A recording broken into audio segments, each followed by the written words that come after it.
Saudara kaum muslimin dan dirahmati Allah sekalian, bila saudara-saudara berhenti daripada berkata-kata terhadap fakir sudah bertempat, karena mengikut tujuan hadis Rasulullah SAW yang telah diriwayatkan oleh Abu Hurairah radhiyallahu anhu bermaksud, barang siapa berkata-kata terhadap fakir sudah bertempat, walaupun memperingatkan saudaranya dengan perkataan diam sehari sekalipun, niscaya sedikitlah pahala sembahyang 45 menit. Maka dari itu adalah dia mendengar dengan mudah berkata di dunia dan di akhirat insyaallah. Alhamdulillah bil qail inna a'tadna lil kafirin salafina wa awlalan wa sa'ira. Asyhadu an la ilaha illallah wahdahu la syarika lah wa asyhadu anna sayyidina Muhammadan 'abduhu wa rasuluh. Allahumma shalli wa sallim ala sayyidina Muhammad wa ala alihi wa ashabihi ajma'in. Amma ba'du, ya ibadallah, ittaqullah, usikum wa iyaya bi taqwallahi wa qadara taqwa. Qala Allah ta'ala fi kitabil aziz, ya ayyuhalladzina amanu wa atii'u Allah wa atii'u ar-rasul wa ulil amri minkum. فإن تنازعتم في شيء فردوه إلى الله والرسول إن كنتم تؤمنون بالله واليوم الآخر ذلك خير وأحسن تأويلا. Surah An-Nisa ayat 29 yang bermaksud, wahai orang yang beriman, ta'ala kamu kepada Allah dan ta'ala kamu kepada Rasulullah dan kepada ulil amri, yaitu orang yang berkuasa daripada kalangan kamu. Kemudian jika kamu berbantah-bantah, yakni perselisihan dalam sesuatu perkara, maka hendaklah kamu mengembalikannya kepada kita Allah, yaitu Al-Quran dan Al-Sunnah Rasulnya, jika kamu benar-benar beriman kepada Allah dan hari akhirat. Yang demikian adalah lebih baik bagi kamu dan lebih elok pula kesudahannya. Sidang iman yang dirahmati Allah sekalian, marilah kita meningkatkan rasa takwa kita kepada Allah Subhanahu wa Ta'ala dengan bersungguh-sungguh melaksanakan segala perintahnya dan meninggalkan segala larangannya. Semoga kehidupan kita akan senantiasa dirahmati dan dijauhkan daripada mengikuti jalan orang-orang yang akan menjadi penghuni neraka. Wal-iyadu billah. Hingga pada hari ini akan menyentuh berkenaan tajuk kesengsaraan penghuni neraka. Sidang iman yang dirahmati Allah sekalian, ketika Allah Subhanahu wa Ta'ala menciptakan manusia, mereka telah diingatkan tentang dua pemisah bagi kehidupan yang alam akhirat. Orang yang baik dan mentaati perintah Allah ketika di dunia, Allah telah menjanjikan kepada mereka dengan taman-taman surga serta gambaran pandangannya yang sangat indah. Sebaliknya, bagi mereka yang ingkar, Allah telah sediakan sebuah negeri yang sangat menakutkan dan menggerunkan bagi sesiapa yang melalui pintunya. Ia adalah sebuah tempat yang digelar sebagai neraka. Firman Allah Subhanahu wa Ta'ala di dalam surah Al-Insan ayat 4 yang dibacakan pada awal khutbah tadi yang bermaksud, sesungguhnya kami telah menyediakan bagi orang kafir, yakni apa menerhaka rantai, belenggu dan neraka yang menyala-nyala. Saudara-saudaraku kaum muslimin yang dirahmati Allah sekalian, apabila seseorang hamba itu diseru untuk memasuki pintu neraka, mereka akan disediakan dengan satu pakaian yang khas untuk penghuni neraka. Sebagaimana seorang yang bersalah apabila memasuki penjara dan dipakaikan dengan pakaian penjara, begitulah dengan ahli neraka. Mereka diharapkan daripada memakai pakaian kemegahan yang dipakai dahulu ketika di dunia.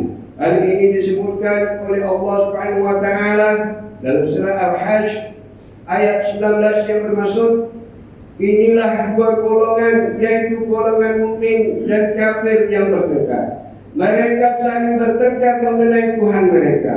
maka bagi orang kafir akan dibuatkan untuk mereka pakaian-pakaian dari api neraka dan disiramkan air yang sedang mendidih ke atas kepala mereka.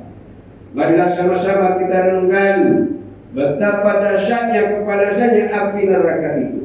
Ia digambarkan berkali-kali ganda panasnya berbanding dengan kepanasan api dunia yang kita dapat rasa pada hari ini. Jika sedikit saja daripada anggota badan kita yang terkena dengan api dunia ini sudah menyebabkan kesakitan, maka bagaimana pula keadaannya apabila seorang yang diazab dengan begitu dahsyat di dalam neraka nanti. Rasulullah SAW menggambarkan kepada kita bahwa panasnya api di dalam neraka itu adalah 70 kali ganda berbanding kepanasan api dunia.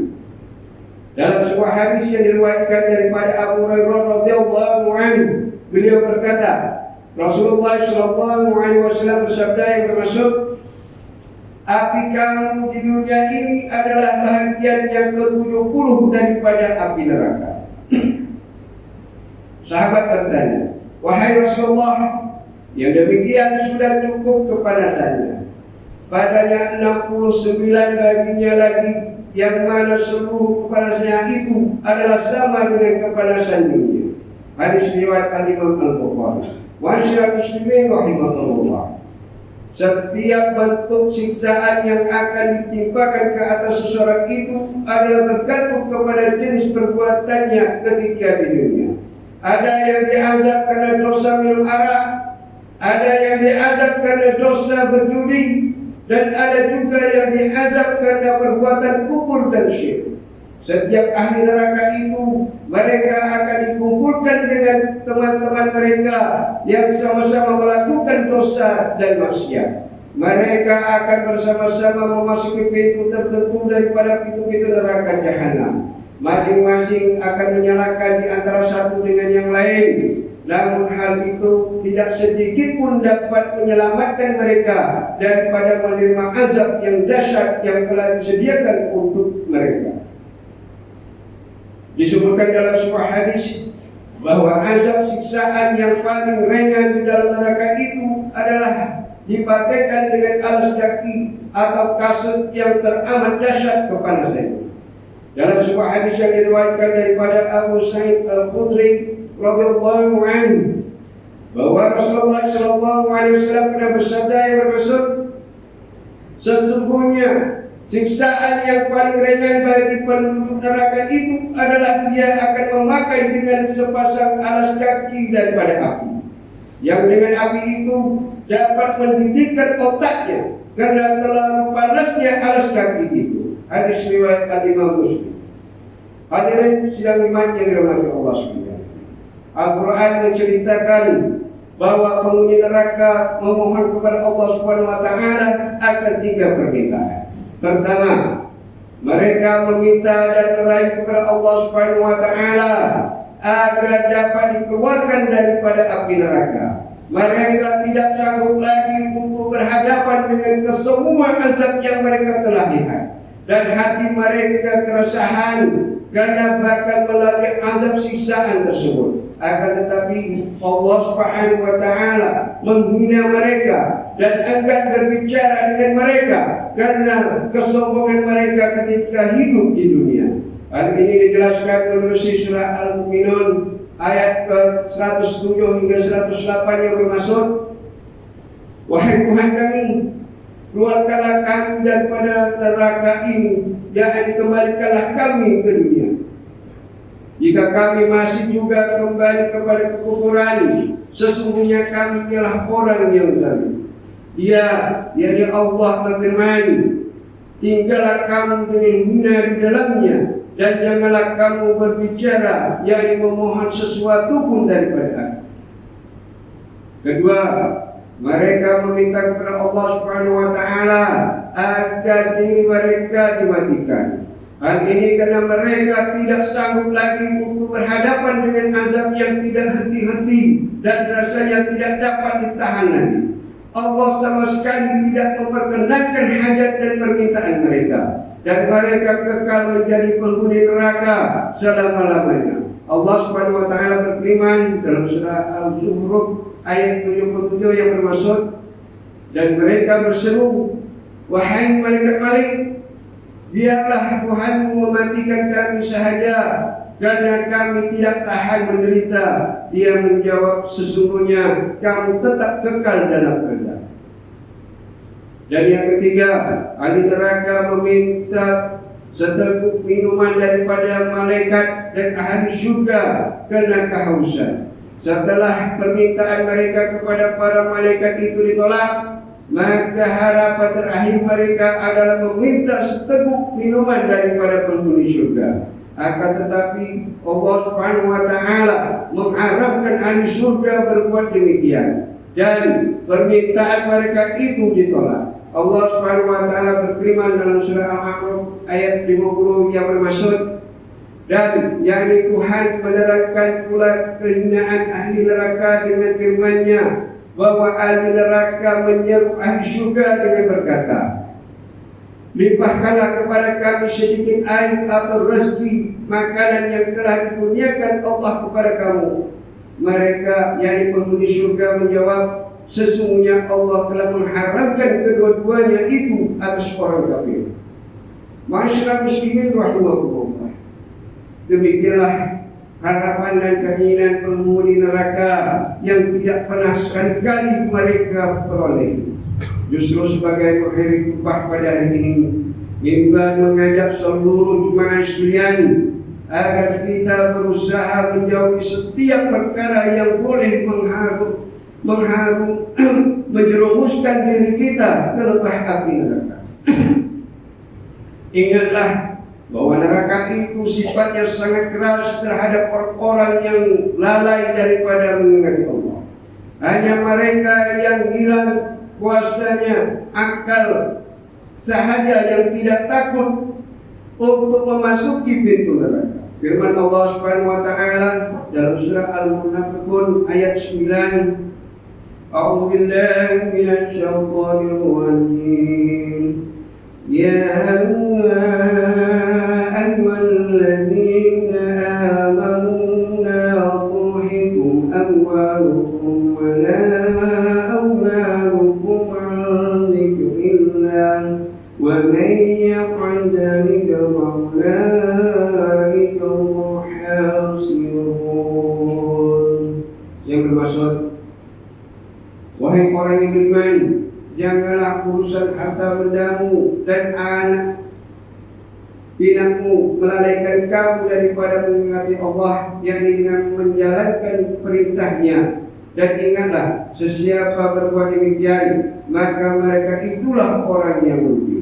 Barakallahu li wa lakum bil Qur'anil azim wa nafa'ani wa iyyakum bima fihi minal ayati wa dzikril hakim wa taqabbal minni wa minkum tilawatahu innahu was-sami'ul 'alim. Aqulu qawli hadza wa astaghfirullahal 'azim li wa lakum wa li sa'iril muslimina wal muslimat wal mu'minina wal mu'minat wastaghfiruhu ya fawzal mustaghfirin wa ya najatat taibin. آمين. يا موفق الطائعين وفقنا لطاعتك أجمعين وتب علينا وعلى المسلمين واغفر ذنب من يقول أستغفر الله العظيم أستغفر الله.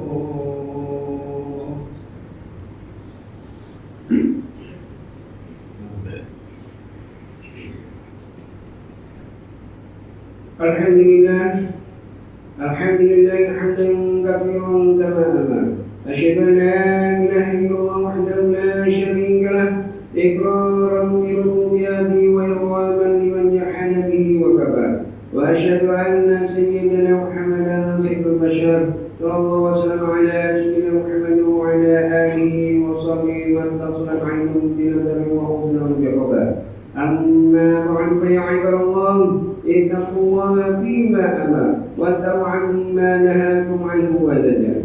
Wahai hamba Allah, ingatlah bahwa dunia ini adalah tempat tumpangan untuk sementara. Akhirat itu adalah sebenar-benar tempat yang kekal untuk selama-lamanya. Oleh itu, marilah kita bertakwa kepada Allah untuk mendapatkan kebahagiaan serta menyelamatkan diri daripada siksaan api neraka. Allah berfirman dalam surah Al-Anjab ayat 26, Inna Allah wa malaikatahu yusalluna 'alan nabi ya ayyuhalladzina amanu sallu 'alaihi wa sallimu taslima. Yang bermaksud sesungguhnya Allah dan malaikatnya berselawat, yakni memberi segala penghormatan dan kebaikan kepada Nabi Muhammad SAW. Wahai orang yang beriman, berselawatlah kamu kepadanya serta ucapkanlah salam sejahtera dengan penghormatan yang sepenuhnya. Allahumma shalli wa sallim ala sayyidina Muhammad wa ala ali sayyidina wa maulana Muhammad. Marilah kita bermohon kepada Allah Subhanahu wa taala semoga Allah meridai khalifah Rasulullah sallallahu alaihi wasallam, yaitu Sayyidina Abu Bakar As-Siddiq radhiyallahu anhu, Sayyidina Umar bin Khattab radhiyallahu anhu, Sayyidina Uthman bin Affan radhiyallahu anhu, dan Sayyidina Ali bin Abi Thalib radhiyallahu anhu, dan sahabat-sahabat baginda yang sama-sama berjuang menegakkan agama Allah yang Maha Suci ini radhiyallahu anhu. Seterusnya kepada bapa saudara junjungan kita Sayyidina Hamzah dan Sayyidina Abbas radhiyallahu anhuma, cucu-cucu baginda Sayyidina Hasan dan Sayyidina Husain radhiyallahu anhuma, putri-putri baginda Sayyidatuna Fatimah Zahra dan lain-lainnya radhiyallahu anhuma, istri-istri baginda Sayyidatuna Khadidah, Sayyidatuna Aisyah dan lain-lainnya radhiyallahu anhuma. Kepada sekalian keluarga, sahabat-sahabat, pengikut sahabat radhiyallahu anhum, dan yang menuruti mereka itu dari semasa ke semasa hingga hari kiamat. Allahumma ighfirlil muslimin wal muslimat wal mu'minin wal mu'minat al-ahya'i minhum wal amwat. Ya Allah, ampunkanlah sekalian kaum muslimin dan muslimat, mukminin dan mukminat, sama ada yang masih hidup ataupun yang telah meninggal dunia. Ya Allah, peliharakanlah akidah kami yang melandaskan akidah Ahlussunnah wal Jamaah, aliran Al-Asy'ariyah dan Al-Maturidiyah. Ya Allah, pelihara, lindungi, jauhi dan selamatkanlah apalah kiranya diri kami ini, zuriat keturunan kami, keluarga kami, dan umat Islam keseluruhannya daripada apa jua bala dan bencana, wabak dan penyakit, segala mara bahaya, kesusahan dan keburukan. Ya Allah, kurniakan kemuliaan dan kesejahteraan kepada mereka yang berjihad dan menafkahkan hartanya ke jalan-Mu, seperti pembayar-pembayar zakat, pewakaf-pewakaf dan seumpamanya. Ya Allah, berikanlah taufik dan hidayah, kekuatan, kesejahteraan dan pertolongan kepada ketua-ketua negeri Islam dan raja-rajanya, khasnya kepada Abdul Haris Al-Syari'ati, Sultan Ibrahim bin Sultan Iskandar, Sultan yang dipertuan bagi negeri dan jajahan Johor Darul Utara. Kepada Raja Zari Sofyan bin Al-Mahmud Sultan Timur Syah, Permaisuri Johor, kepada Tunku Ismail bin Sultan Ibrahim, Tunku Mahkota Johor, dan Tuan Besar Faridah binti Mustamam, paduka putra-putra dan putrinya, kerabat-kerabat diraja dan rakyat sekalian. Allahumma izzil Islam wal muslimin wa qulna wal mutadi wa izzati wal musyrikin wa kullu man wa'adu lid-din. Allahumma qarribhum al muslimin wa dinayna 'ala al-madin wa asqina al-majuni waj'al hadzal balad aminan mutma'innan muhiyyan wa sa'ir bilad al-muslimin. Amin ya rabbal alamin. Allahumma laqina wa dhurriyyatina wa uslana wa qum 'ala al-jannati ma'abrar ya 'aziz ya ghaffar ya rabbal alamin. Rabbana hab lana min azwajina wa dhurriyyatina qurrata a'yun waj'alna lil muttaqina imama. ربنا اغفر لنا ولإخواننا الذين سبقونا بالإيمان ولا تجعل في قلوبنا غلا للذين آمنوا ربنا إنك رؤوف رحيم. ربنا آتنا في الدنيا حسنة وفي الآخرة حسنة وقنا عذاب النار والحمد لله رب العالمين. عباد الله، إن الله يأمر بالعدل والإحسان وإيتاء ذي القربى وينهى عن الفحشاء والمنكر والبغي يعظكم لعلكم تذكرون. واذكروا الله العظيم يذكركم واشكروه على نعمه يزدكم